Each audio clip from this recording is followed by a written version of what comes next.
Hey guys, welcome back to the last episode of Season 7. I can't believe how quickly this season has gone, Justin. I mean, it's been a really good one. We got some great hunts lined up for this episode, but before we dive into the episode, I want to give a shout out to Lancaster Archery Classic. I mean, Justin, this was the first year that, we were able to get there with a few of our teammates. And I mean, I wasn't there when you say we. You went out with some of the guys. I just watched from home, from the comfort of my house. But that's the beauty of it, guys. Live streamed it on Facebook and YouTube and watched everything that was going on. Yeah, I mean, Lancaster has really put a lot of effort into creating a really high quality event. I mean, if you're interested in getting into target shooting like that, I mean, that is the spot to be, guys. I'll tell you what. I mean, they really...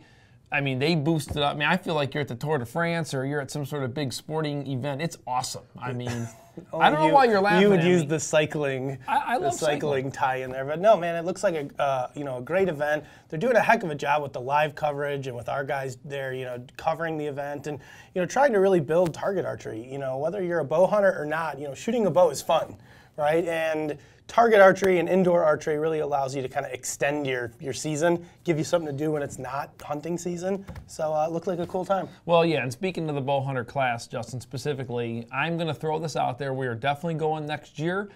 And you and I have talked about this. We're going to put some contingencies out there. If you wear bow hunter dye gear and you hit 1, 2, or 3 place, you're going to get some extra money. Those amounts are still yet to be determined, but we're going to be investing in that bow hunter class because I had a great time, and I think I want to see more of our fans. Are you going to be shooting in that class? I have not made that decision just yet. I am still on the fence. I will be the first to admit when it comes to killing whitetails, I'm pretty good. I get a little nervous around shooting around a bunch of people, but I still am being convinced to possibly shoot it. So that's still I'm leaving open. All right, guys. Well, enough of the target talk. We are going to jump right into an awesome hunt with Tim Ainsworth. Late season here in Northern Illinois. Let's check it out now.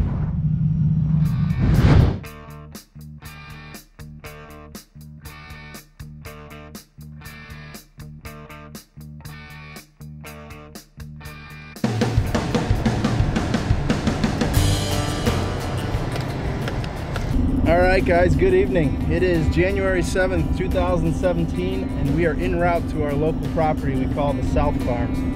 Behind the camera is a longtime college buddy, Steve Tim, down from Minnesota to visit, and we are on a meat mission.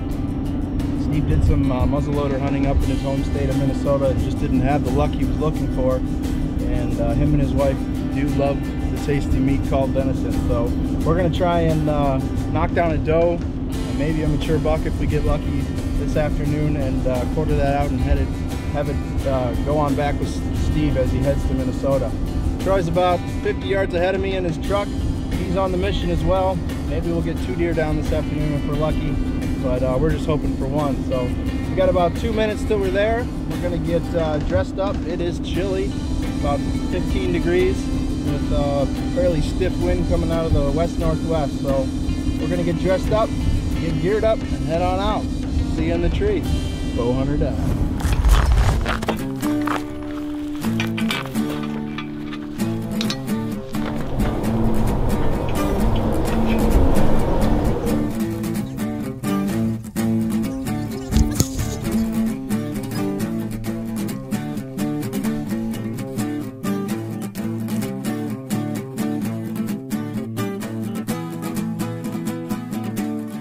Settled in, ready to go. It was quite the adventure getting the tree stand up. The wind's howling, blowing the straps around for the tree stand that Steve's sitting in now to film me. But we're up and settled. It's 3 o'clock, and we're ready to go.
deer. Dead deer. Dead deer. Dead deer. Watch him. He's going down right there. He's going down right there.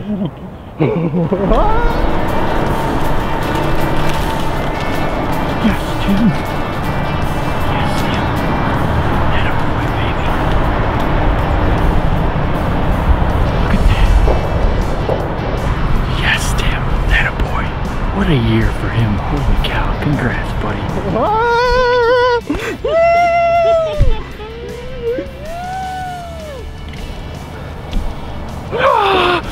Yeah!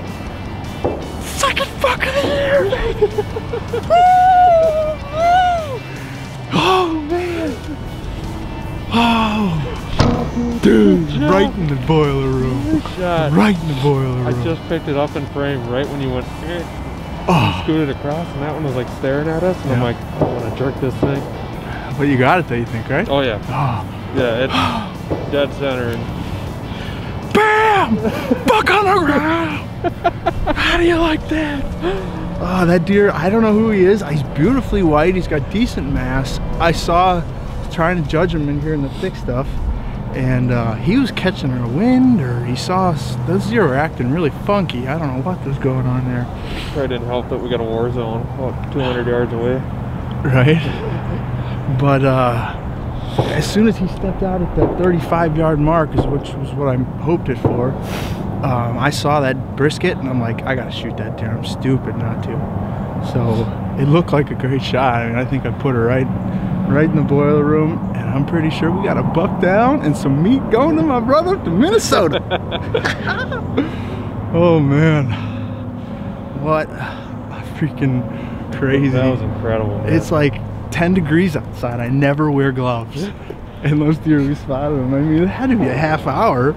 Yeah, we're at 25 minutes on the video right now. I started it when that. I'm holding one hand in my muff, and then another hand I switch back and forth, back and forth. Oh my God, that's crazy. Dude, I got so pumped because I thought he was running at me. I'm like, oh my God, I'm gonna get a shot of the buck. And all of a sudden I look at him, he's like starting to laugh. I'm like, what is going on? Ding dong, and he falls over. Did you get it on film? Yeah.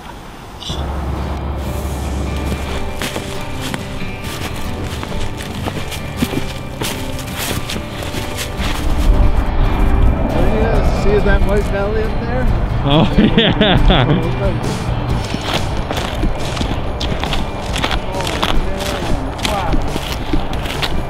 Beautiful. That is huge. Look at that. Definitely bigger than I thought he was. Beautiful brow tines. That cool little squirreliness we got there. I think that is an old deer. Judging by the way his face looks. He's got this neat little brownish blue patch. Just awesome. Look at that beauty. Wow.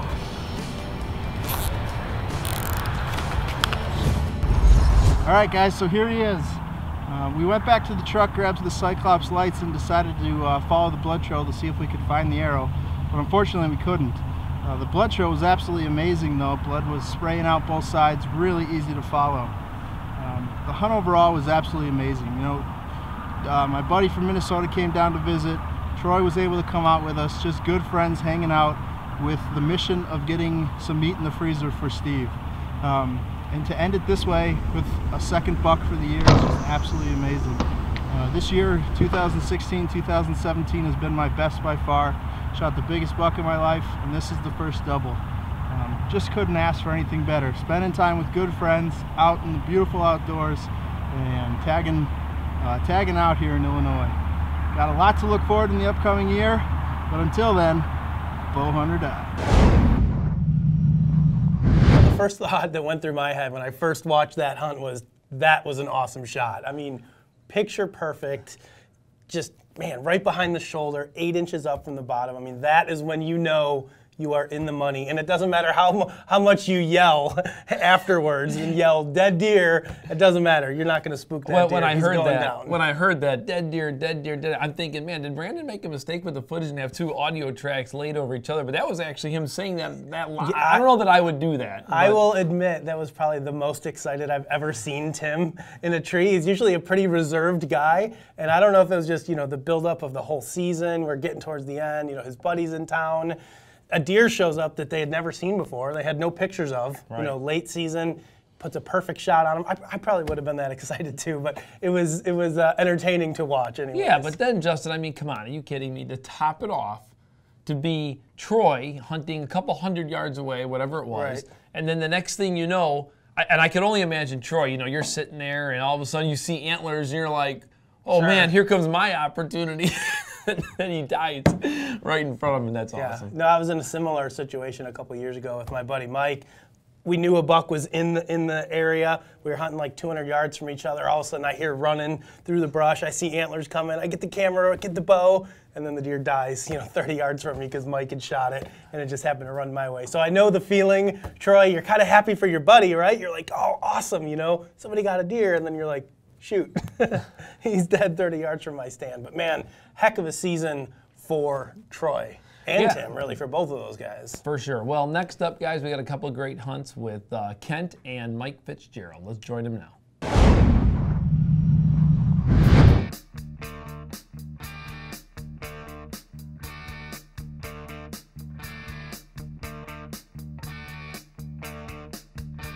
January 4th, just got to the blind, and it is looking good. There was a couple button bucks on the plot when I got in here, and I got to the blind without boogering them up, so they were out in the plot for about 10 minutes. So I just sat here and watched them. They finally moseyed on into the timber, so I could do this interview, but it's a good sign that they're out already, so we should see some deer tonight. Bowhunt or die, baby.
Shoot does on this farm because there's so many, as you can see in the footage.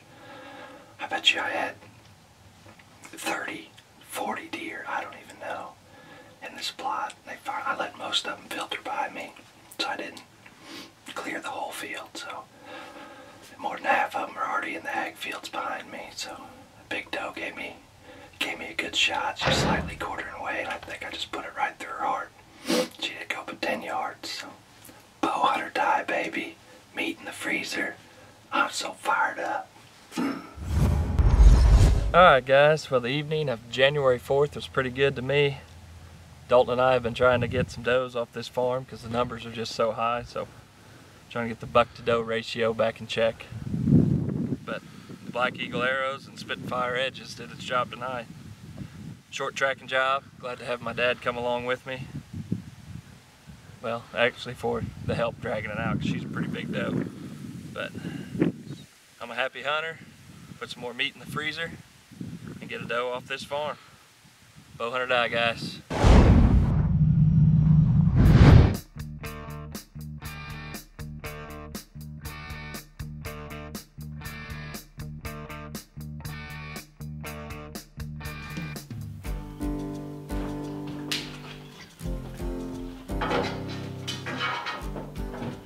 Good morning, everybody. It is November 5th. We got a somewhat cool morning. We're right around the 30-degree mark. It's rifle opener today, as you can see. I'm donning my blaze orange. I got my bow here. I'm going to be headed to the south, down to the grassy bench. Not only is that one of the areas that I'm hoping to come across Walter, my number 2 hit list buck, but with the rifle season opening and some of our neighbors hunting some of these new clear cuts, I'm really hoping that they push deer kind of further south and further along this ridge to me. So that's the plan this morning.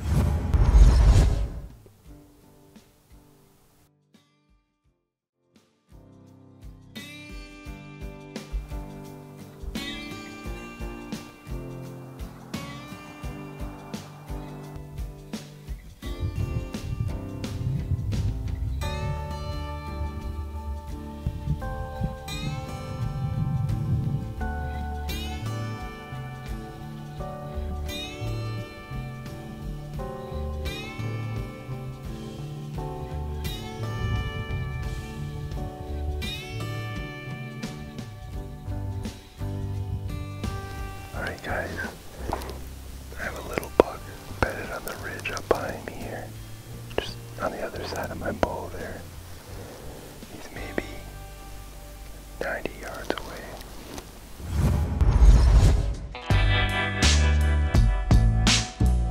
Well, I was just getting ready to do my first interview here in the tree, and I heard a splash out in the creek, or out in the lake. I just figured it was one of the beavers that I passed on the way in. I look out there and there's a doe swinging from the east side to the west side across the channel. She got about halfway and she turned and swam back. When she got on the shore, she didn't really flag, but I'm sure she winded me.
Alright, I wasn't even set up yet. I heard walking, I just assumed it was that doe or button buck that hangs around here all the time. So we turned the camera around and it's this little basket walking through. I think I have trail camera pictures of him from our outlet. I don't know that I would have shot him, but I didn't get close enough of a look. Good morning, everyone. It is the 15th of November, and I'm heading out for my last November hunt, actually. In 2 days, I leave for Wisconsin for the rifle season down there. And so I need tomorrow to get ready for that and do a bunch of stuff around the resort here before I take off. And then by the time I get back from that, it's pretty much going to be December. One last hoorah. I'm going to head in the canoe, head out to the outlet here in hopes of catching up Evander, my #1 hitless buck that just showed up on camera this last poll yesterday. So last year when he showed up like this over the course of a very short period of time, almost every single day he was crossing at least once in the outlet. So I'm going to go in there now. It's actually raining. I don't know if you can hear that on the metal roof of our boathouse here. Well, for the final time this season, good morning. It is the 31st of December, last day of the Minnesota bow hunting season. Got some light snow coming. We got a couple more inches overnight. Fairly mild. It's about 9 degrees. And a calm wind. It's going to be pretty light all morning long here.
My hand is frozen.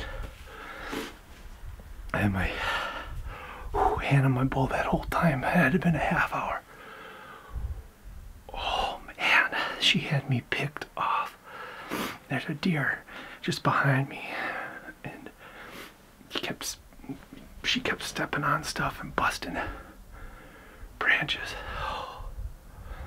So she'd look over, and when she'd look over, she could see, you know, into the blind, but the noise was behind me, and it was throwing her off. Oh, I can't feel my fingertips.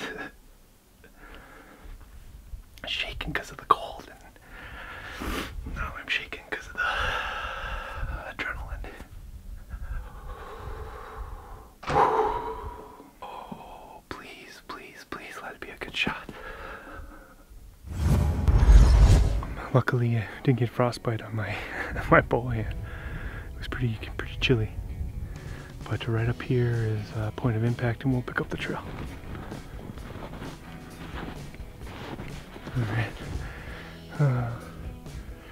Right through here is where she came in, and then she turned and headed up. And just up here, I can see hair already. Alright, I'm not even 10 yards into this, and up high on these branches, I'm already getting into some blood. Kind of like I said, I haven't found much on the snow, just a few little drops here and there, but looking up ahead, I can see good blood up there too, so between that and how she looked when she was running away, I'm feeling pretty good. Well, I've gone not very long, 60 yards at most. I'm growing more and more confident with the lethality of that shot.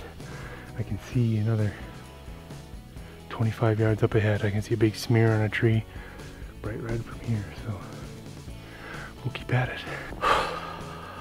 Thank you, Lord. I was just walking up to that tree I was pointing out before, and just happened to glance down right between a couple of trees up here, and I can see her head. She is down for the count. Last minute doe. I am pumped, guys. It's been a long, long season. It's actually been since 2013 since I shot a deer up here.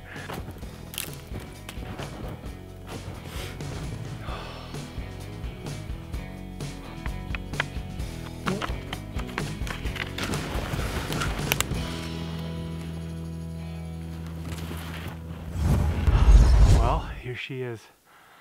Nice doe.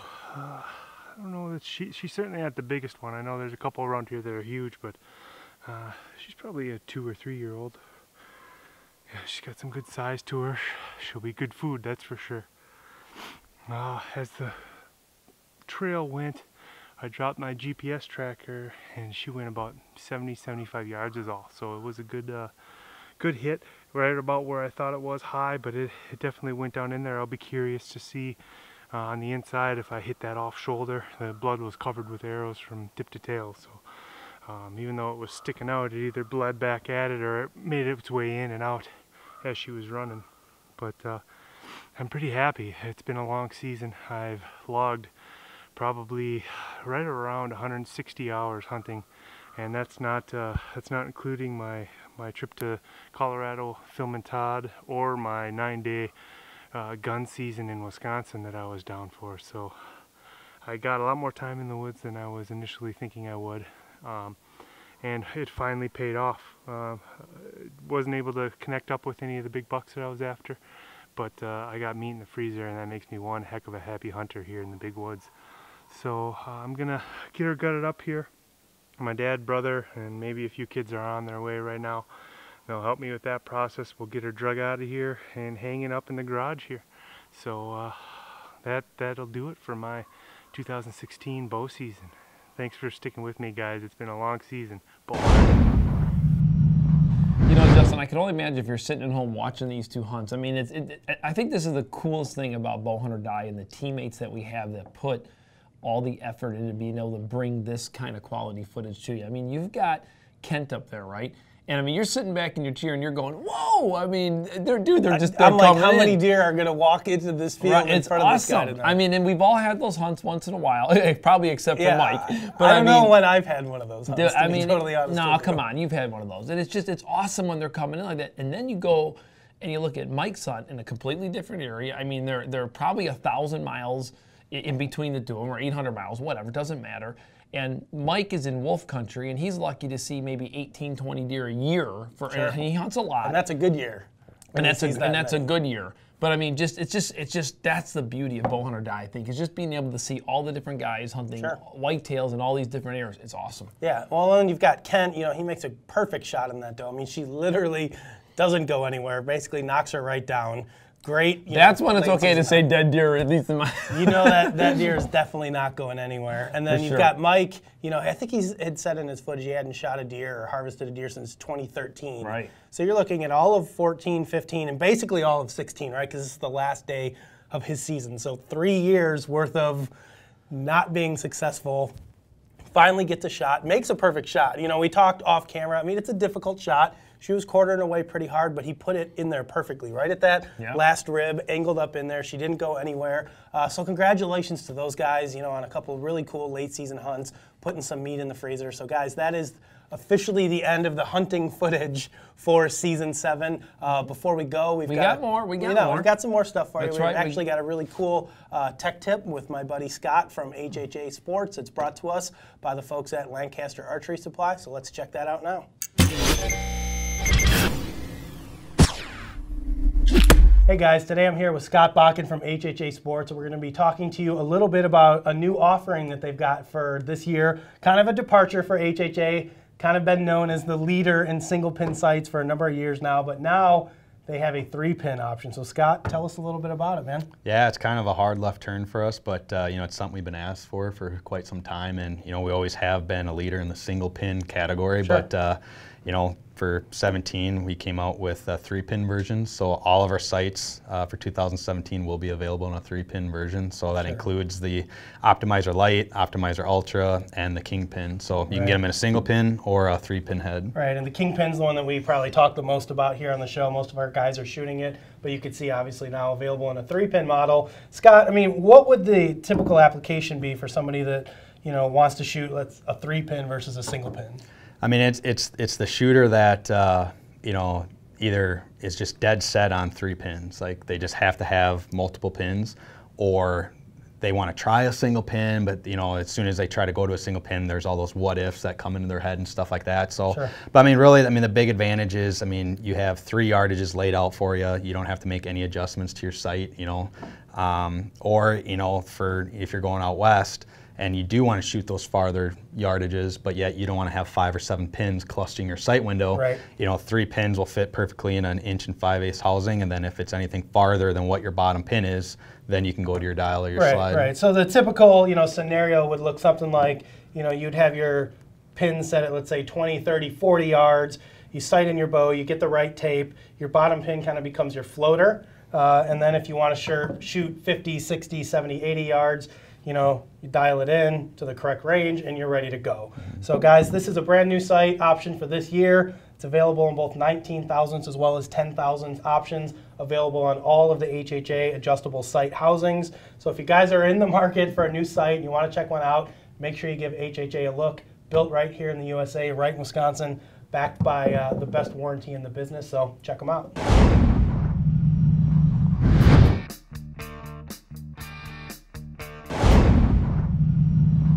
Hey, that was a great tip. Now, next up, we have an expanded trophy photo section. I mean, it's the last episode of the season. I almost feel bad. There's so many people that we didn't get, but there's only so much we can do. Well, we've got a heck of a list, so let's get started on it. Bill Briggerman, Josh Brooks, Kevin Forney, Scott Hess, Melissa, no last name. You got lucky, girl. Eric Daly, Randy Dennis, Lucas Johnson, Zach Frey, Brandon Vance, and our friend Jack Elford. Well, guys, that is officially the end of Season 7 of Bowhunt or Die.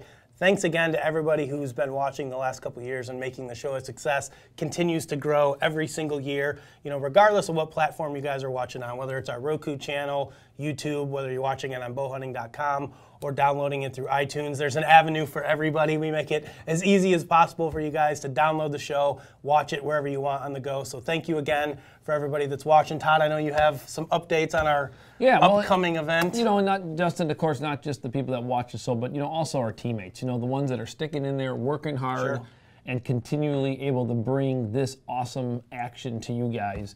You know, I want to give a hats off to them too, because you know what, it takes a lot of work to stay dedicated to this and to continue to get your gear, go out there and film. I think it's really cool. So I want to send a special note to all of our teammates who really contributed quite a bit this year. But one of the funnest things I'm looking forward to is next week. I mean, you know, the world's changing, guys, and Justin and I want to be right there with it. We are going to have 100% live stream from our studio next Wednesday at 6:30 Central Time. It's going to be a live stream on YouTube as well as Facebook. We're going to be here to answer all your questions. We got a couple of funny things we want to bring up. We got a couple little clips. We got some cool stuff. It's going to be a good time. So guys, that's going to be Wednesday, February 8th, 2017. For those of you who may be watching this at some point in the future, as they binge watch our show on Roku, you know, 5 years from now. But yeah, 2017. February 8th, 6:30 p.m. Central Time, we're going to be doing a fun live stream. So if you guys got questions, comments, whether it's for us or for our team members or anybody, log on and let us know. And you'll have to wait till next year to find out if Justin decides to have number 4. With that being said, guys, you don't have to wait. That's not happening. With that being said, guys, Bowhunt or Die, and we'll see you on the live stream next week. And until then, good hunting. For more exciting action, be sure to follow us on Facebook, Twitter, and Instagram and receive live updates from our team members as well as the latest happenings in the bow hunting and archery world. Be sure to share your photos, stories, and experiences as well. And don't forget to pick up your official bowhunting.com and Bowhunter Die gear by visiting bowhunting.com/gear. We have a full selection of hats, shirts, decals, wristbands, and much more. Melissa, Ohio. She doesn't have a last name. Just Melissa. Melissa, no last name. Okay. For this season. Whoa, let's redo this because you scared me so much that you jumped in like that. That arrow flying, you see where that arrow hits. I mean, you know you've got yourself a great shot. But I gotta tell you, I mean, I hear him saying, I forgot what he said now.